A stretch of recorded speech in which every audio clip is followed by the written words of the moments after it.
Shalom Bapak Ibu, damai sejahtera untuk kita semua. Kita bertemu kembali dalam program 5 menit penuh harapan. Kita lanjutkan pembelajaran kita.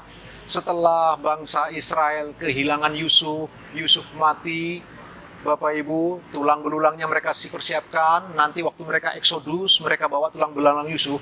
430 tahun mereka ada di sana, beranak pinak, bertambah banyak. Coba bayangkan Bapak Ibu, setelah Yusuf mati, Tuhan seperti berdiam begitu rupa. Kalau kita membaca Alkitab Bapak Ibu, beberapa kali Tuhan diam. Dalam kitab Ayub, sekurang-kurangnya 39 pasal atau 38 pasal Tuhan diam. Sekarang kepada orang Israel, 430 tahun Tuhan diam. Dalam kitab Ester kita melihat Tuhan diam. Tidak ada kata Tuhan, kata Allah, kata dia, katanya, tidak ada sama sekali di kitab Ester. Lalu kemudian dari Maleaki sampai kepada kitab Matius, kembali 400 tahun Tuhan diam. Jadi beberapa kali Bapak Ibu kita melihat di Alkitab Tuhan diam. Begitu juga di bagian ini. Ketika umat Israel sudah bertambah banyak luar biasa, 430 tahun kemudian Bapak Ibu yang dikasihi Tuhan, muncullah seorang Firaun yang tidak mengenal Yusuf, lalu menindas bangsa Israel, merendahkan bangsa Israel, memperbudak bangsa Israel Bapak Ibu yang dikasihi oleh Tuhan. Tuhan kelihatannya diam. Tetapi ketika Tuhan diam, Tuhan itu bekerja Bapak Ibu yang dikasihi Tuhan. Tuhan berkarya dengan luar biasa, mempersiapkan segala sesuatunya. Secara khusus, Tuhan mempersiapkan Musa Bapak Ibu.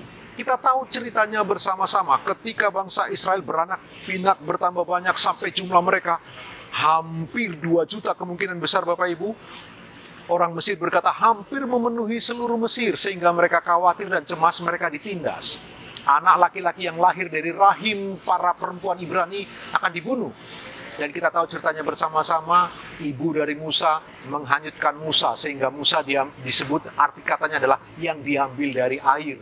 Lalu Musa kemudian yang lahir baby ini dibesarkan oleh istri Firaun. Perhatikan ironi Firaun Bapak Ibu. Kalau Bapak Ibu merenungkan bagian ini bersama-sama, dia menindas umat Israel. Dia ingin membinasakan bangsa Israel, tapi dia lupa.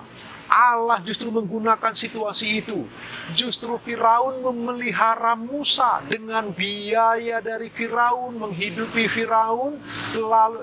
Maksudnya Firaun menghidupi Musa, membesarkan Musa dengan nilai-nilai kekaisaran yang luar biasa, nilai-nilai kerajaan, pendidikan yang luar biasa didapatkan oleh Musa. 40 tahun Musa dididik oleh sistem kerajaan Mesir. Jadi ada ironi di sana. Firaun yang hendak membinasakan bangsa Israel, putra-putra Ibrani, justru Firaun yang menghidupi Musa, yang kemudian akan menjadi pemimpin bangsa Israel. Bapak Ibu yang dikasihi Tuhan, perhatikan cara Allah bekerja. Kelihatannya Allah diam, tapi Allah berkarya secara senyap. Dia pimpin Musa, dia atur begitu rupa, sampai Musa bukan hanya dibesarkan oleh Firaun, tetapi air susu yang dihisap oleh Musa adalah air susu ibunya sendiri. Sehingga ibunya bisa menanamkan nilai-nilai yang benar kepada Musa, supaya Musa takut terus kepada Allah Israel. Sebuah cerita yang luar biasa Bapak Ibu. Karena itulah Musa punya kemahiran luar biasa dalam manajemen perang. Dia terlatih Bapak Ibu dalam kepemimpinan yang luar biasa. Karena dia dididik dengan standar anak raja. Dia dianggap penerus dari Firaun. Dia adalah pangeran. Dan Musa dibesarkan dengan kualitas kehidupan kelas 1 di zaman itu Bapak Ibu yang dikasihi Tuhan.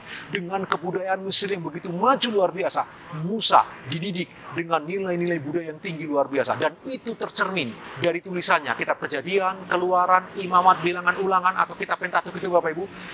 Tulisan itu mencerminkan bagaimana hebatnya Musa, cerdasnya Musa, luar biasanya Musa. Kadang-kadang dalam hidup ini Bapak Ibu, ketika orang hendak menindas anak Tuhan, justru Allah menggunakan situasi itu untuk memunculkan anak-anak Tuhan yang luar biasa. Anak-anak Tuhan yang diberkati oleh Allah. Renungkan firman Tuhan sepanjang hari ini Bapak Ibu. Tuhan Yesus memberkati Bapak Ibu. Selamat beraktivitas.